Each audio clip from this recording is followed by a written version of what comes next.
Just in, top Dem gets bad news from judge. This won't end well. Democrats are coping with the corruption charges leveled against Senator Bob Menendez, a former chair of the Senate Foreign Relations Committee and former chair of the House Democrat Caucus. According to the Washington Free Beacon, the federal judge in charge of the Menendez corruption trial rejected the defense's central argument and denied their request to have the charges dismissed.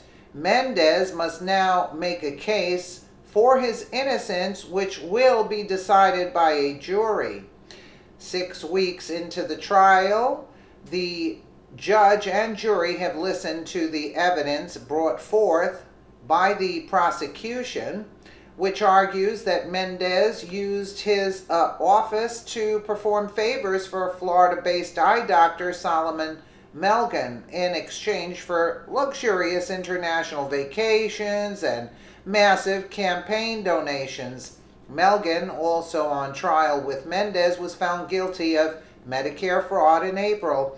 As Christian News Alerts reported, one of the primary charges against Menendez is that he attempted to use his influence to reverse the decision from the Centers for Medicare and Medicaid Services, CMS, for which Melgen paid $8.9 million. The defense used the argument that the allegations against Menendez were based on stream of benefits, quote, theory.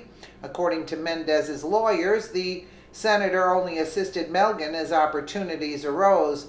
They then contended that the Supreme Court's ruling in a corruption case against former Governor Bob McDonnell invalidates stream of benefits, but U.S. District Court Judge William Walz dismissed that reasoning. I see nothing in McDonnell that attacks the stream of benefits theory, Judge Walz said Monday.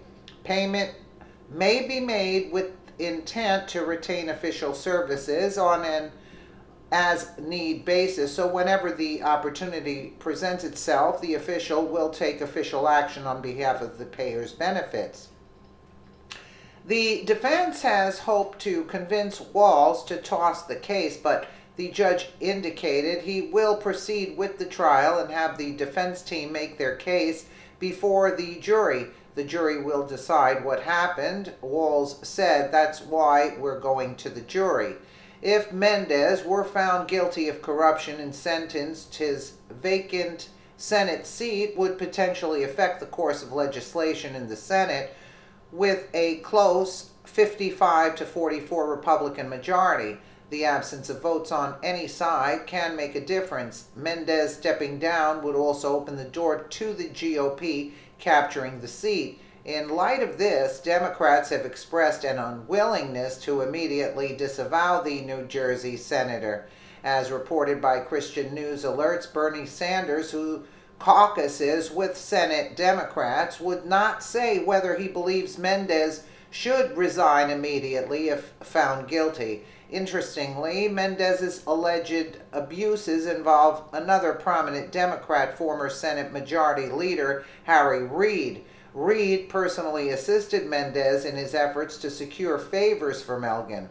It was Reid who tried to pressure the Obama administration officials into reversing the decision of Melgen's CMS case, and Reid organized a meeting between himself and Menendez and Obama's Health and Human Services Secretary in order to help the Florida eye doctor. Melgen donated $600,000 to Majority PAC and donated the donation was earmarked so they would specifically go to New Jersey Democrats. This is a damning piece of evidence that points to Menendez. The Menendez trial is one of the most high-profile corruption cases in modern American history. The consequences could very well make history as well. Well, it's the Democrats with the corruption in the Democratic Party. It just goes on and on. Let me know what you guys think in the comments below. And again, thank you so much for watching.